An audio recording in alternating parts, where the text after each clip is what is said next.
जुड़ी हुई टोक से बड़ी खबर, जहां नरेश मीणा गिरफ्तारी मामले में आज नरेश मीणा को कोर्ट में पुलिस के द्वारा पेश किया जाएगा। नरेश मीणा की 3 बजे के बाद कोर्ट में पेशी का समय बताया जा रहा है। संभवतः ये जो पेशी होगी कोर्ट में वो वीडियो कॉन्फ्रेंसिंग से जरिए की जाएगी। पुलिस ने नरेश मीणा को कल गिरफ्तार कर लिया था। समरावता में चप्पे चप्पे पर पुलिस बल तैनात कर दिया गया है। गिरफ्तारी के बाद भी समर्थकों ने जमकर बवाल काटा था, लेकिन अभी स्थिति काबू में है। अभी शांतिपूर्ण माहौल है और फिर से स्थिति बेकाबू ना हो जाए, फिर से नरेश मीणा के समर्थक जो फिर से बवाल ना काट दे, इसको देखते ही 3 बजे के बाद कोर्ट में पेशी वीडियो कॉन्फ्रेंसिंग के जरिए नरेश मीणा की होगी और साथ ही इधर कोर्ट में पेश किया जाएगा नरेश मीणा के समर्थकों को, जो पुलिस के द्वारा फिगर बताए गए हैं कि 60 समर्थकों को कल अरेस्ट किया गया था। आज उनकी जरूर कोर्ट में फिजिकली वो पेश किए जाएंगे, लेकिन नरेश मीणा की पेशी ये बताई जा रही है कि दोपहर 3 बजे के बाद कोर्ट में होगी, लेकिन वो वीडियो कॉन्फ्रेंसिंग के जरिए होगी। ज्यादा जानकारी के साथ दौलत पारेख हमारे संवाददाता इस खबर पर जुड़ चुके हैं। दौलत पारेख, अब तो समय भी बता दिया गया कि 3 बजे के बाद वीडियो कॉन्फ्रेंसिंग के जरिए नरेश मीणा कोर्ट में पेश होंगे, और क्या जानकारी इसमें? देखिए, सबसे बड़ी खबर अभी आज की यही आ रही है कि नरेश मीणा को कोर्ट में पेश किया जाएगा और कोर्ट में पेश 3 बजे बाद किया जाएगा, वीडियो कॉन्फ्रेंसिंग के जरिए किया जाएगा। समर्थक जितने भी गिरफ्तार किए गए थे 60 के करीब, उन सबको फिजिकली कोर्ट में पेश किया जाएगा। अब लोकेशन क्या रहेगी, कोर्ट में पेश कहाँ किया जाएगा, क्योंकि आज छुट्टी है, ऐसे में जिले में एक कहीं पर भी कोर्ट कैंप लगाया जाता तो वो कहीं पर भी लगा करके और पेश किया जा सकता। लेकिन हाँ, पूरी तरह से इस पूरे घटनाक्रम के बाद में अब शांति का माहौल है जिले भर में। कहीं से भी कोई किसी तरह की अप्रिय घटना नहीं है। जो कल 2 हाईवे पर जो जाम की स्थिति बनी हुई थी उसको खुलवा दिया गया था देर रात तक, और अब पूरी तरह से शांति है। पुलिस पूरी तरह से अलर्ट है, किसी तरह की अनहोनी से निपटने के लिए तैयार है और पुलिस के जितने भी अधिकारी हैं वो सभी पैनी नजर बनाए हुए हैं संवेदनशील इलाकों में। हालांकि जो घटना हुई थी, ऐसा अधिकारियों से बातचीत में कि टोंक जिले के जो पब्लिक है वो इस तरह की घटनाक्रम में शामिल नहीं होती, लेकिन संभवतः सामने आ रहा है कि बाहर दूसरे जिलों के जो लोग आए थे उन लोगों की तरफ से इस तरह की घटनाक्रम को अंजाम दिया गया और अब कहीं न कहीं उन लोगों को भी जिले से बाहर निकाल दिया गया है और वो किसी तरह की कोई घटना है वो इस तरह की सामने फिलहाल नहीं आ रही है। जी ठीक है दौलत, एक बात और बताएगा कि क्योंकि गिरफ्तारी हुई तो उस दरमियान कुछ पूछताछ भी हुई है, कुछ बात ऐसी अलग से पता चली हो पूछताछ के दरमियान? देखिए, फिलहाल इस तरह की पुलिस अधिकारियों से बातचीत में किसी तरह की कोई भी बोलने के लिए तैयार नहीं है। एक फोटो भी वायरल हो रही है उसको हिरासत में रखने की, लेकिन विश्वसनीय सूत्रों से ये जानकारी मिल रही कि नरेश मीणा को अरेस्ट करने के बाद में हवालात में भी बंद नहीं किया गया है। पूछताछ जरूर की गई है, लेकिन उसको हवालात में भी बंद नहीं किया गया। एक कमरे के अंदर जरूर पुलिस अधिकारियों की निगाहों में, पुलिस जवानों की निगाहों में उसको रखा गया है। हवालात में भी बंद नहीं किया गया है। पूछताछ जरूर की गई है, पूरे घटनाक्रम की जानकारी ली गई है। जो बयानबाजियां सामने आई थी, जो तस्वीरें मीडिया के जरिए जो थप्पड़ कांड हुआ था और उसके बाद में उपद्रव हुआ, उसको लेकर के नरेश मीणा से बातचीत की गई थी, पूछताछ की गई थी। और लेकिन नरेश मीणा पहले से ही स्पष्ट तौर से कह रहे कि हाँ मैंने थप्पड़ मारी है, गलती की कि एक थप्पड़ मारी बहुत, क्योंकि नरेश मीणा लगातार एसडीएम को ही गलत बताते आए हैं, तो वो अपनी बातों पर, अपनी चीजों पर अड़े हुए भी हैं। जी बहुत शुक्रिया दौलत तमाम जानकारी देने के लिए खबर पर। और उधर ही नरेश मीणा को कोर्ट में आज पेश कर दिया जाएगा, लेकिन अभी भी समर्थकों का गुस्सा शांत नहीं हुआ है। गिरफ्तारी के बाद समरावता में प्रदर्शन किया गया, टायर जलाए गए, पुलिस की कार्रवाई का विरोध किया गया। गिरफ्तारी के बाद क्या कुछ हुआ है, देखिए इस रिपोर्ट में।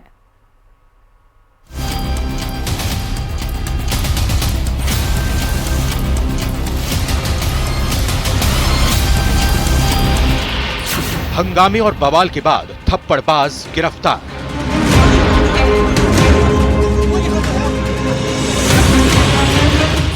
थप्पड़ कांड के बाद नरेश मीणा की गिरफ्तारी।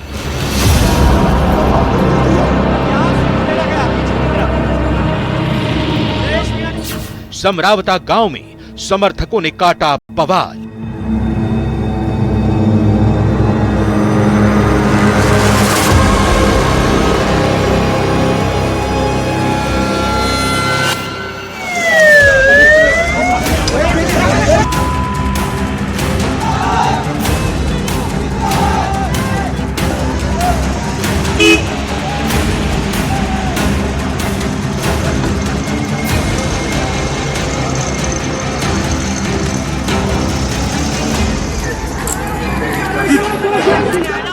नरेश मीणा की गिरफ्तारी के बाद समरावता गांव में हालात काबू से बाहर हो गए। समर्थक आपा खोने लगे, जगह जगह आगजनी की गई। पुलिस नरेश मीणा को लेकर ना जा सके, इसके लिए पुलिस के रास्ते रोक दिए गए। पुलिस ने हल्का बल प्रयोग कर कई समर्थकों को हिरासत में ले लिया।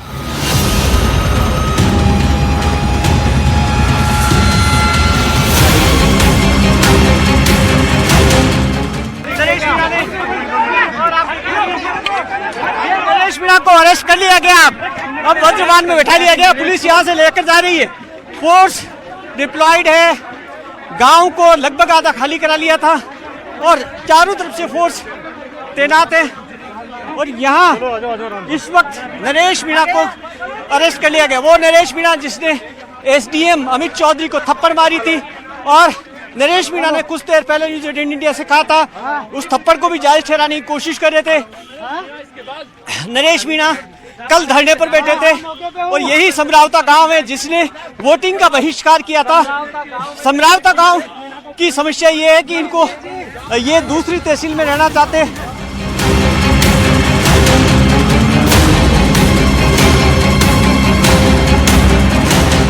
दरअसल बुधवार दोपहर से समरावता गांव में तनाव था। निर्दलीय उम्मीदवार नरेश मीणा के एसडीएम को थप्पड़ जड़ने के बाद पुलिस प्रशासन और समर्थकों में तलवारें खींची थी। बुधवार रात नरेश मीणा समर्थक और पुलिस के बीच झड़प भी हुई। ऐसे में पुलिस के लिए नरेश मीणा को गिरफ्तार करना किसी चुनौती से कम नहीं था।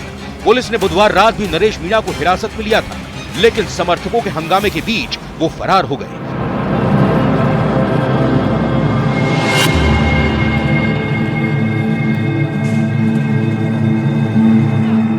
वहीं गुरुवार सुबह करीब 9:30 बजे नरेश मीणा अचानक समरावता गांव पहुंचे और पुलिस पर मारपीट के आरोप लगाए। ऐसे में एक बार फिर भारी पुलिस बल समरावता गांव पहुंचा और मामले में आरोपी लोगों को सरेंडर करने की अपील की। अब यह देखिए कि अब फोर्स वहां से गांव जो समर्थक थे समर्थन में आए थे उनको भगाने के बाद में फोर्स अब एक फोर्स का जो एक टुकड़ी है वो गांव से बाहर निकल रही है, लेकिन अलग अलग रास्ते जो चौक कर रखे हैं वहां पर अलग अलग जगह पर फोर्स का डिप्लॉयमेंट है और वो समर्थकों को भगाने की कोशिश कर रही है जो नरेश मीणा की गिरफ्तारी के विरोध में आए हैं। टोंक के एसपी भारी पुलिस फोर्स के साथ नरेश मीणा को गिरफ्तार करने उसी गांव में पहुंचे थे जहां मीणा अपने समर्थकों के साथ धरने पर बैठे थे। हालांकि इस बीच नरेश मीणा सरेंडर करने से मना करते रहे। वो कह रहे थे कि जब तक उनकी शर्त नहीं मानी जाती तब तक वो सरेंडर नहीं करेंगे। काफी देर तक पुलिस हालात काबू करने की कोशिश करती रही, लेकिन आखिर में नरेश मीणा को गिरफ्तार कर लिया गया। उन्हें गाड़ी में बैठाकर पुलिस ले जाने लगी, लेकिन समर्थकों ने एक बार फिर हिंसक रूप अख्तियार कर लिया।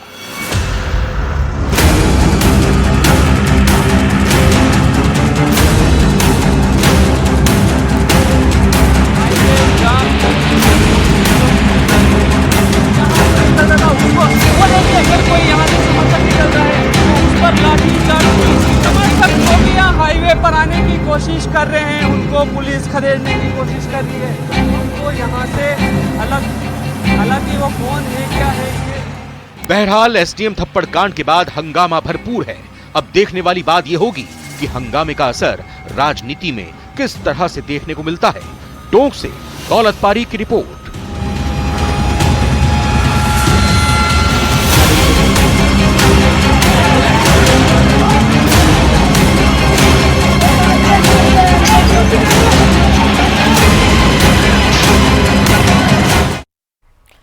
और वहीं थप्पड़ कांड के बाद पहली बार आरएस अधिकारी अमित चौधरी मीडिया से रूबरू हुए। न्यूज 18 राजस्थान से एक्सक्लूसिव इवन सुपर एक्सक्लूसिव बातचीत में अमित चौधरी ने थप्पड़ कांड की पूरी कहानी बताई। क्या कुछ बताया उन्हें, सुनिए जरा। अमित चौधरी जो आरएस हैं और वहाँ पे जो है तैनात हैं एसडीएम के तौर पे। क्या हुआ था, कैसे ये हालात बने कि वहाँ मारपीट तक की नौबत आई और आपको जो है कैमरे पे दिखाया गया कि आपको उन्होंने थप्पड़ मारा? सुबह से वहाँ बाइकाट की स्थिति चल रही थी और वोट नहीं कराने की बात चल रही थी, तो इसी पे मुझे निर्देशित किया था कि मैं मौके पे वहाँ पे पहुँचूँ। और क्योंकि आयोग के भी निर्देश होते हैं कि हम एक स्वीप एक्टिविटी के माध्यम से ज़्यादा लोगों को मतदान के लिए प्रेरित करें, तो उसी स्वीप एक्टिविटी के दौरान हमने कुछ लोगों को मोटिवेट करने की कोशिश करी और अपने जो राजकीय दायित्व है उनको निभाने की कोशिश करी, तो उस चीज़ से कुछ लोगों ने उसमें वोटिंग भी की। और उस वोटिंग के बाद जो वहाँ पे जो ये जो नरेश जी हैं, वहाँ पे रोड पे इन्होंने रोक के धरना दे रहे थे, सुबह से ही दे रहे थे। तो ये अचानक से ऐसे एकदम आग बबूला होकर और इन्होंने आके पहले तो ये बूथ में भाग के, जैसा आपने वीडियो देखा ही होगा, पहले तो ये बूथ में गए, तो बूथ में पता नहीं इनकी क्या मंशा थी, और उसके बाद आके इन्होंने सीधा मेरे पे एक अटैक किया। तो बस यही घटना थी। उन्होंने आरोप लगाया कि आपने भी उनके साथ गाली गलौज की, इस तरह की बात हुई, वो आपके दफ्तर में आए, तो किस तरह की, मतलब क्या बातचीत आपके बीच में हुई जिससे ये मामला? नरेश जी से ये मेरी पहली मुलाकात थी और ये पहली बार मैंने उनके दर्शन किए थे, तो शायद वो जो बता रहे हैं गाली और गलौज, इस तरीके का आरोप तो कोई भी लगा सकता है किसी प्रकार का, लेकिन मेरी उससे पहली मुलाकात थी। तो ऐसा क्या था कि जो है क्यों वहाँ पे ग्रामीण जो है बहिष्कार किए हुए थे चुनाव का, मतदान उस का? गांव की एक प्रशासनिक मांग ये थी कि क्योंकि वो गांव पहले उनियारा सब डिवीज़न में हुआ करता था, और अभी जो कुछ दिनों पहले वो उसको जो नज़दीकी जो सब डिवीज़न है, इसी विधानसभा का दूसरा सब डिवीज़न देवली है, उसमें उसको ऐड कर दिया गया था, जो उनका हेडक्वार्टर से दूरी ज़्यादा थी। तो इसी चीज़ के लिए वो उसमें अपने गांव को उनियारा में जोड़ने का प्रयास कर रहे थे। और इसके साथ के 2-3 गांवों की और भी डिमांड थी, लेकिन वो जो डिमांड थी वो पहले उन्होंने रख दी थी वहाँ पे कलेक्टर मैडम के पास भी, तो मैडम ने उसका निराकरण भी कर दिया था। और तत्कालीन जो वहाँ के जो दूसरे गांव वाले थे, उन्होंने धन्यवाद भी ज्ञापित प्रशासन का किया था, क्योंकि ये डिमांड 30 अक्टूबर को की गई थी, जब आचार संहिता उसमें थी। तो वो डिमांड लेट आई और आचार संहिता का वेट करने के लिए प्रशासन उसका उस समय कोई निराकरण नहीं कर पाया था। तो इसके बाद क्या आपने कोई कार्रवाई की है, आपकी तरफ से कोई कार्रवाई हुई है, या वहाँ उनकी तरफ से कोई कार्रवाई, क्या क्रॉस कोई जो है केस दर्ज किए गए? मेरी तरफ से सबसे पहले तो FIR दी गई है। जो इसके अलावा मैंने जो एरिया मजिस्ट्रेट की मेरी जो ड्यूटी थी, उसके संबंध में जो पूरा ब्यौरा है वो DO मैडम को भेजा है, जो मैडम उस पर जो भी दिशा निर्देश उनके होंगे। कैमरामैन दिलीप चेची के साथ हितेंद्र शर्मा, न्यूज़ 18 राजस्थान। और वहीं थप्पड़ कांड की गूंज अब सियासी गलियारों में भी सुनाई दे रही है और इस पर राजनीति शुरू हो गई है। सियासी गलियारों में क्या कुछ चल रहा है, देखिए इस रिपोर्ट में।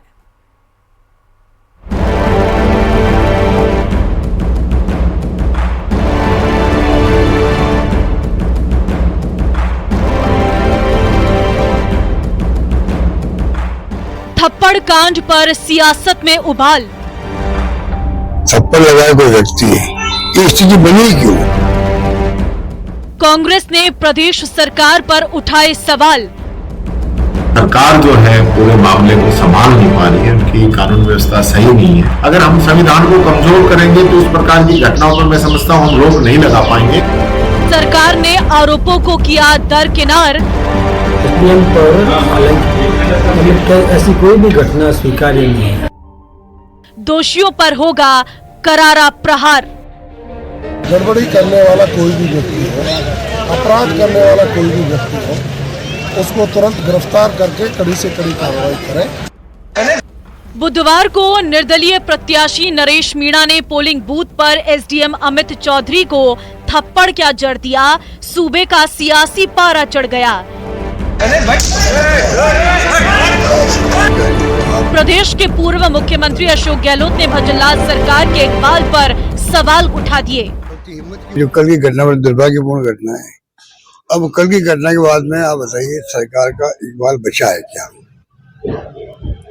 सरकार का इकबाल होता है गवर्नेंस के लिए। शासन तब होता है तब अच्छा गवर्नेंस में इकबाल बना रहे। गहलोत जहां गवर्नेंस को कटघरे में खड़ा कर रहे हैं, वहीं नेता प्रतिपक्ष टीकाराम जूली थप्पड़ कांड के बदले सूबे की सरकार पर अक्षमता और चुनाव में सरकारी मशीनरी के दुरुपयोग का आरोप लगा रहे हैं। घटना जो है काफी निंदनीय है और इस प्रकार की घटनाओं का हमारे समाज के अंदर कोई स्थान नहीं होना चाहिए। लेकिन साथ के साथ मैं ये कहना चाहूँगा, सरकार जो है पूरे मामले को संभाल नहीं पा रही है, उनकी कानून व्यवस्था सही नहीं है।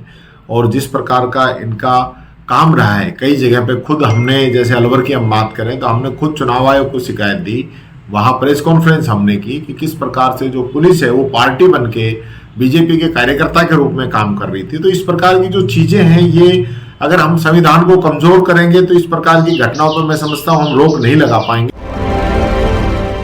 मामले से निपटने में देरी के कांग्रेस के आरोपों पर ऊर्जा मंत्री हीरालाल नागर कहते हैं कि बेगुनाह को बचाने के चक्कर में पुलिस प्रशासन फूंक कर कदम उठा रहा है, लेकिन इसका मतलब ये